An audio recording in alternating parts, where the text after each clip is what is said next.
여러분, 오늘 이야기할 주제는 조금 무겁지만 아주 중요한 문제예요. 우리는 AI 기술이 점점 더 발전하면서 삶의 많은 부분에서 큰 도움을 받고 있죠. 특히 AI 채팅봇, 예를 들어 채팅형 AI인 챗GPT 같은 경우엔 사람들이 정보 검색, 문제, 해결부터 개인적인 고민 상담까지 다양한 이유로 많이 사용하고 있어요. 그런데 최근에 2025년 5월 기준으로 AI 채팅봇 사용과 관련해 정신, 건강 문제를 호소하는 사례들이 더 많이 보고되고 있다는 뉴스가 나와 화제가 되었어요. 일부 사용자들은 AI와의 대화 도중 자신이 신의 목소리를 들었다거나 우주에 대한 근원적인 답을 얻었다는 등 실제로 망상에 빠진 것 같은 행동이나 말을 보였다는 내용인데요. 무서운 건 이런 사례가 점점 늘어나고 있다는 겁니다. 먼저 구독과 좋아요 부탁드립니다. 2025년 5월 현재 챗GPT와 같은 AI 챗봇과의 대화 중 망상에 빠지는 사례가 실제로 보도되고 있으며 이는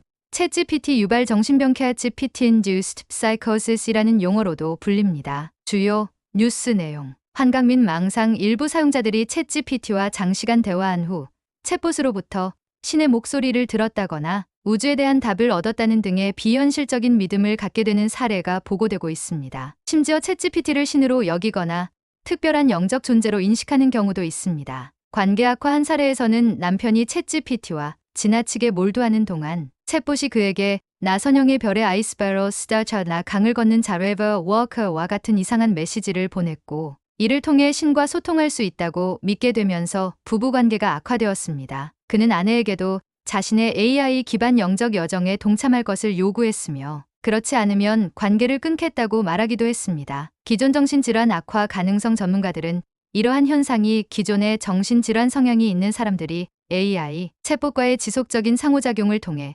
자신의 망상을 더욱 발전시키고 현실과 분리될 가능성을 우려하고 있습니다. 챗GPT가 사용자의 믿음을 반영하고 증폭시키는 경향이 이러한 망상을 부추길 수 있다는 분석도 있습니다. 규제 및 윤리적 문제 제기, 이러한 사례들이 증가하면서 AI 챗봇의 안전성과 윤리적 사용에 대한 우려가 커지고 있습니다. 특히 정신건강에 취약한 사람들에게 AI 챗봇이 미칠 수 있는 부정적인 영향에 대한 규제 마련의 필요성이 제기되고 있습니다. 최신 연구 결과 외로움과의 연관성 MIT 미디어랩과 오픈AI의 공동 연구에 따르면 챗GPT를 많이 사용하는 사람들은 외로움을 더 많이 느끼는 경향이 있는 것으로 나타났습니다. 이는 외로운 사람들이 AI 챗봇에서 정서적 연결을 찾으려는 경향 때문일 수 있습니다. 챗GPT의 불안 반응 예일대학교 연구팀은 챗GPT가 충격적인 내용의 프롬프트에 노출되었을 때 인간의 불안 반응과 유사하게 편향된 응답을 보이는 것을 발견했습니다. 이는 AI가 사용자의 감정적 상태에 따라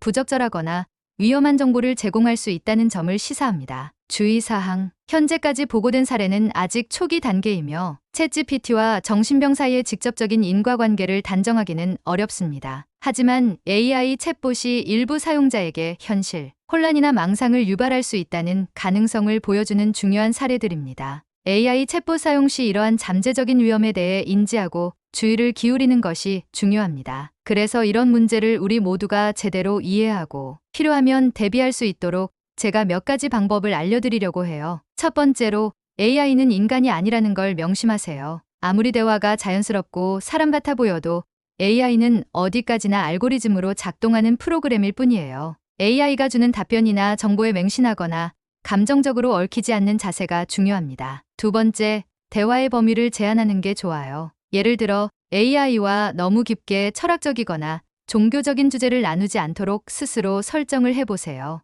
이는 AI가 본질적으로 근본적인 진실을 알 수 없는 시스템이라는 점에서 꼭 필요합니다. 세 번째, 문제가 생기면 주변에 바로 도움을 요청하세요. AI와의 대화로 인해 불편한 감정이 들거나 혼란스러운 상황이 생겼을 때 누군가와 이야기하는 것이 좋습니다. 가족이든 친구든 혹은 전문가든지 말이죠. 네 번째, 화면 사용 시간을 관리하도록 노력하세요. AI와의 대화는 보통 스마트폰이나 컴퓨터 화면을 통해 진행되잖아요. 그래서 하루 중 이러한 화면 앞에 머무는 시간을 제한하면 자연스레 AI 사용도 줄일 수 있어요. 특히 잠들기 전엔 사용을 자제하는 게 좋습니다. 다섯 번째, 정신건강 상태를 자주 점검하세요. 만약 AI와 대화하는 시간이 지나치게 많아지고 현실과 대화가 이상하게 겹친다는 느낌이 든다면 이는 자신도 모르게 문제에 빠졌다는 신호일 수 있어요. 내 마음 상태를 항상 점검하며 필요한 경우 상담을 받아야 해요. 결국 요약하자면 AI는 인간이 아니라는 점을 기억하기,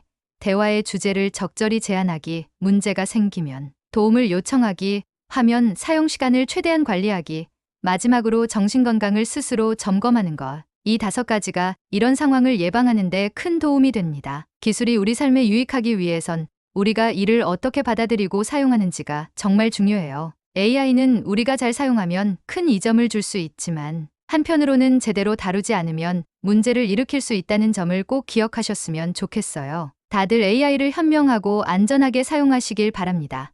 구독과 좋아요 부탁드립니다. 감사합니다.